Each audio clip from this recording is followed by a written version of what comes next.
বৃষ্টির দিনে এর চেয়ে মুখরোচক বা মজাদার খাবার আর কিছুই নেই। আর যদি হয় ভুনা খিচুড়ি, তাহলে তো কথাই নেই। আসসালামু আলাইকুম প্রিয় ভিউয়ার্স, চলুন জেনে নেওয়া যাক আমি কি করে সহজে ভুনা খিচুড়ি তৈরি করি।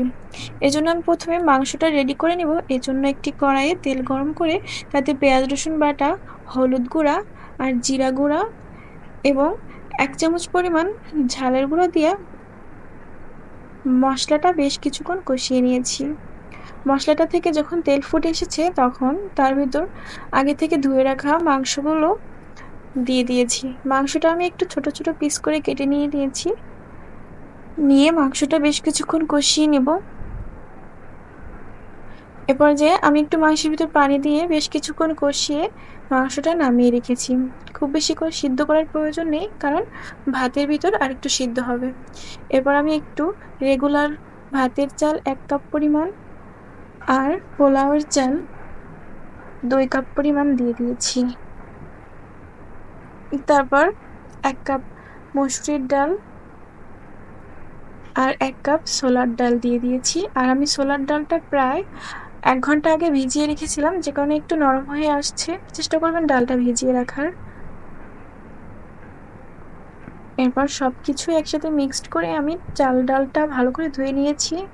এ পর্যায়ে আমি একটা কড়াইয়ে তেল গরম করে তাতে পেঁয়াজ কুচি দিয়ে দিয়েছি। তারপর 2টা দারচিনি, 2টা এলাচ দিয়ে দিয়েছি। এরপর অল্প পরিমাণ রসুন কুচি দিয়ে দেব। মশলার পরিমাণ খুবই কম দিব, কারণ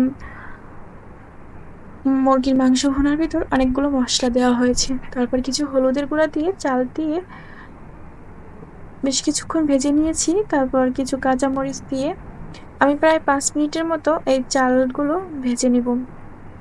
চেষ্টা করবেন এই চালটা মিনিমাম 5 মিনিট পর্যন্ত ভেজে নেওয়ার, কারণ ভাজলে খিচুড়ির স্বাদটা যেন দ্বিগুণ বেড়ে যায়। এ পর্যায়ে আমি কিছু পানি দিয়েছি। তারপর এতে 4 টুকরো পরিমাণ আলু দিয়ে বেশ কিছুক্ষণ ঢাকনা দিয়ে ভাতটা সিদ্ধ করে নিয়েছি।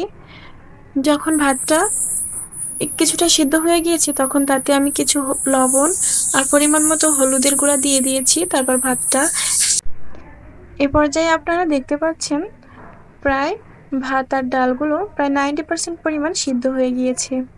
তারপর আমি তাতে সেই ভুনা করে রাখা মাংসগুলো দিয়ে দিয়েছি। দিয়ে পুরো ভাতের সাথে ভালো করে মিক্সড করে নিয়েছি, যেন পুরো মশলাটার সাথে মিক্সড হয়ে যায়। আর মাংসটা আমি খুব বেশি পরিমাণ রান্না করেছিলাম না আগে, যে কারণে আমি প্রায় 5 থেকে 10 মিনিটের মতো চুলায় দিয়ে রেখেছি। কিছুক্ষণ পর ঢাকনা দিয়ে রেখে নামিয়ে রেখেছি। এই তো দেখতে পাচ্ছেন আমার খিচুড়িটা রেডি হয়ে গিয়েছে। আর খিচুড়িটা কত বেশি লোভনীয় হয়েছে। খিচুড়িটা খেতে কিন্তু অনেক বেশি মজা হয়েছিল। আর মাংসটার পাশাপাশি পুরো চাল আর ডালগুলো পারফেক্ট সিদ্ধ হয়ে গিয়েছে। খুব অল্প সময়ে রান্নাটা হয়ে গিয়েছে। আর সবসময় চেষ্টা করবেন খিচুড়ি রান্নার ভিতর 2-3 প্রকারের ডাল ইউজ করতে। এতে করে খিচুড়ির স্বাদটা অনেক বেশি ভালো লাগে।